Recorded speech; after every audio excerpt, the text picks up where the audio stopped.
साथियों, आज 3 जून 2020 है। एक ऐतिहासिक क्षण, एक ऐतिहासिक पल बहुजन समाज के लिए, दलित समाज के लिए। इसलिए हमें इस ऐतिहासिक क्षण को याद करना जरूरी है। ये हमारी एक तरह से सांस्कृतिक पूंजी होगी अगर हम उसको याद करें, संजो करके रखें, क्योंकि आज के दिन 3 जून के दिन 1995 में, यानी कि 25 वर्ष पहले, यानी कि रजत जयंती है आज 3 जून 95, अर्थात 25 साल पहले आज ही के दिन कुमारी मायावती एडवोकेट, जिनको हम लोग आदरवश और बहुजन समाज आदरवश बहन जी कहता है, उन्होंने 3 जून 1995 को भारत में पहली बार किसी दलित महिला के रूप में जनसंख्या के हिसाब से सबसे बड़े प्रांत में, भारत के सबसे बड़े प्रांत में मुख्यमंत्री की शपथ ली थी। साथियों, 3 जून 95 और 2020 यानी कि 25 वर्ष रजत जयंती, अगर कोई और समाज होता तो शायद आज इसको अपनी सांस्कृतिक पूंजी के रूप में इसका जश्न मना रहा होता, क्योंकि ऐसा क्षण बार बार नहीं आता जब कोई समाज की महिला पहली बार भारतीय इतिहास में, जिसको 2500 साल वर्ष पुराना कहा जाता है, उस इतिहास में पहली बार कोई दलित महिला मुख्यमंत्री बनती है और उसके 25 वर्ष हो रहे हो और हम उसका कोई जश्न न मनाएं। तो इसलिए साथियों, आज के दिन 3 जून, हमें 3 जून को याद रखना चाहिए। और इसलिए इस बात को मैं रेखांकित करना चाहता हूं कि आज 3 जून 1995 बहुजन इतिहास में, दलित इतिहास में एक ऐतिहासिक दिन है, क्योंकि इस दिन पहली बार किसी दलित महिला ने भारत के अंदर किसी भी जनसंख्या के आधार पर सबसे बड़े प्रांत में मुख्यमंत्री की शपथ ली थी। और इसलिए ये एक ऐतिहासिक घटना है और जिस घटना को हमें याद रखना चाहिए। आप इस पर बधाई भी दे सकते हैं। दूसरी तरफ साथियों, ये आज का दिन ऐतिहासिक एक और वजह से है, दूसरी वजह है, और यह वजह है कि इस दिन भारतीय इतिहास में एक बार पुनः पहली बार आत्मनिर्भर दलित राजनैतिक दल सत्ता आसीन हो रहा था। आत्मनिर्भर राजनैतिक दल यानी कि बहुजन समाज पार्टी, जिसको दलितों ने अपनी शर्तों पर बनाया, बहुजनों ने अपनी शर्तों पर बनाया, उसके अपने नारे लिखे, उसका अपना एजेंडा बनाया, उसकी विचारधारा बनाई, उसके मोबिलाइजेशन करने के तरीके को आत्मनिर्भर रूप से बनाया। और इसलिए मैं उसको आत्मनिर्भर दलित राजनीतिक दल बता रहा हूं। और वो राजनीतिक दल जिसका कोई सरपरस्त नहीं था, ना दराड्य लोग थे, ना सवर्ण समाज के लोग थे, और केवल दलित समाज और बहुजन समाज के लोग, अल्पसंख्यक समाज के लोगों ने मिल करके वो दल बनाया था। वो दल पहली बार 1995 में सत्ता आसीन हो रहा था और 1995 में वो सत्ता आसीन हुआ, और इसलिए यह हमारे लिए आज उसकी भी रजत जयंती मनाने का अर्थ है। साथियों, इसलिए यह महत्वपूर्ण है क्योंकि आत्मनिर्भर दलित राजनीति कभी भी सत्ता में आसीन नहीं हुई अपने आप। अगर आप आत्मनिर्भर दलित राजनीति के समकक्ष दूसरे प्रकार की दलित राजनीति देखें, जिसको मैं निर्भर दलित राजनीति कहता हूं, क्योंकि ये जो लोग हैं राजनीति करने वाले, ये यद्यपि दलित समाज में तो पैदा हुए हैं, लेकिन ये सवर्ण समाज बाहुल्य वाले दलों के अंदर अपनी राजनीति कर रहे हैं।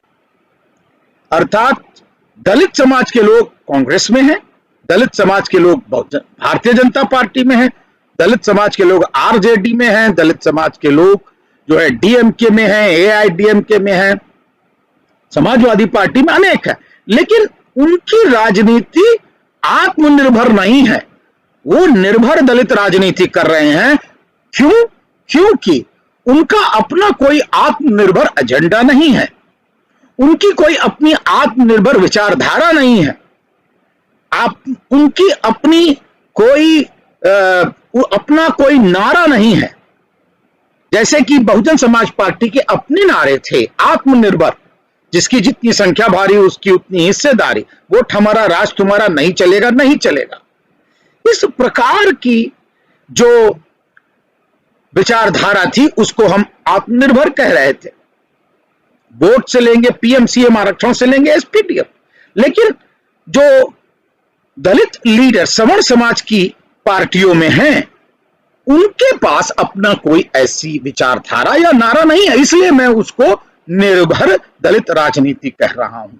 निर्भर दलित राजनीति के लोग चीफ मिनिस्टर पहले बन चुके थे, लेकिन बहन जी मायावती जी पहली बार आत्मनिर्भर दलित आंदोलन से निकली हुई और आत्मनिर्भर दलित राजनीतिक दल की लीडर होने के नाते जो है चीफ मिनिस्टर बन रही थी। इसलिए साथियों 3 जून 95 दूसरे तरह से भी ऐतिहासिक हो जाता है। 3 जून 1995 तीसरे तरह से भी ऐतिहासिक है, और यह जरूरी है हमें जानना, क्योंकि इसका इतिहास बाबा साहब अंबेडकर से जुड़ा हुआ है। अगर आपको याद होगा कि मान्यवर अक्सर कहा करते थे political power is the key of all success, लेकिन यह गुरु मंत्र आया कहां से? यह गुरु मंत्र बाबा साहब डॉक्टर भीमराव अंबेडकर ने 25 अप्रैल 1948 में उत्तर प्रदेश में दिया था, और उन्होंने कहा था शेड्यूल कास्ट फेडरेशन का वहां पर राज्य सम्मेलन चल रहा था, उत्तर प्रदेश का राज्य सम्मेलन चल रहा था। उसके अंदर बाबा साहब अंबेडकर ने 1948 में कहा, और मैं उनके शब्द यहां पर दोहरा रहा हूं, राजनीतिक सत्ता सभी प्रकार की सामाजिक उन्नति की चाबी है और शेड्यूल कास्ट के लोग इस पर अधिकार जमाकर अपनी मुक्ति प्राप्त कर सकते हैं। मैं इसको एक बार पुनः यहां रेखांकित करना चाहूंगा। बाबा साहब अंबेडकर ने 25 अप्रैल 1948 में लखनऊ में शेड्यूल कास्ट फेडरेशन के राज्य सम्मेलन में यह कहा कि राजनैतिक सत्ता सभी प्रकार की सामाजिक उन्नति की चाबी है और शेड्यूल कास्ट के लोग इस पर अधिकार जमाकर अपनी मुक्ति प्राप्त कर सकते हैं। साथियों, मान्यवर ने जो बात बाबा साहब अंबेडकर ने 1948 में कही थी, उसको सुनते हुए 14 अप्रैल 1984 में बहुजन समाज पार्टी बनाई और 1995 में अर्थात 47 वर्ष बाद उत्तर प्रदेश में पहली बार दलित पार्टी के साथ schedule caste, other backward classes, OBC, minorities, इन सब के साथ मिला करके पहली बार सत्ता पर कब्जा किया। यानी कि बाबा साहब अंबेडकर की जो भावना थी, जो एक सपना था, उसको साकार करते हुए मान्यवर कांशीराम ने 1995 में पहली बार 3 जून 1995 में कब्जा किया राजनीतिक सत्ता पर। तो इसलिए साथियों 3 जून हमारे लिए, बहुजन समाज के लिए, दलित समाज के लिए एक ऐसी तारीख है जिस पर सचमुच मनन और चिंतन होना चाहिए कि आखिर वो कौन सी ऐसी दशाएं थी जिन्होंने ये सफलता दलित आंदोलन को दी, दलित राजनीति को दी और उनकी एक महिला, और आप जानते हैं फिर तो बहन जी एक बार नहीं 4-4 बार मुख्यमंत्री बनी। तो एक तरह से वो जो उन्होंने बीज बोया उसकी सफलता बाद में मिली। लेकिन अगर हम चिंतन नहीं करेंगे, अगर हम मनन नहीं करेंगे, बार बार उस पर सोचेंगे नहीं, जैसे कि बामसेफ्ट में कहा जाता है विचारों को अगर बार बार न मांझा जाए तो विचार मर जाते हैं। इसी प्रकार 3 जून 1995 की घटना भी हमारी यादों से कहीं ना कहीं भुला दी जाएगी, इसलिए हमें भूलना नहीं चाहिए और हमें बार बार उस पर डिस्कशन और डिबेट करना चाहिए। एक सांस्कृतिक पूंजी के तहत साथियों उस पर हमें डिस्कशन करना चाहिए, क्योंकि जश्न मनाने के बहुत कम मौके दलित इतिहास में आते हैं और अगर दलितों के इतिहास में यह मौका आया है तो मुझे लगता है इस पर हमें बैठ करके संजीदगी से सीरियसली सोचना चाहिए, समझना चाहिए और हमको देखना चाहिए कि क्या इसके अंदर छुपे हुए गुण तत्व हैं और उनको हम पकड़ करके क्या सचमुच इतिहास को पुनः दोहरा सकते हैं। जय भीम, जय भारत।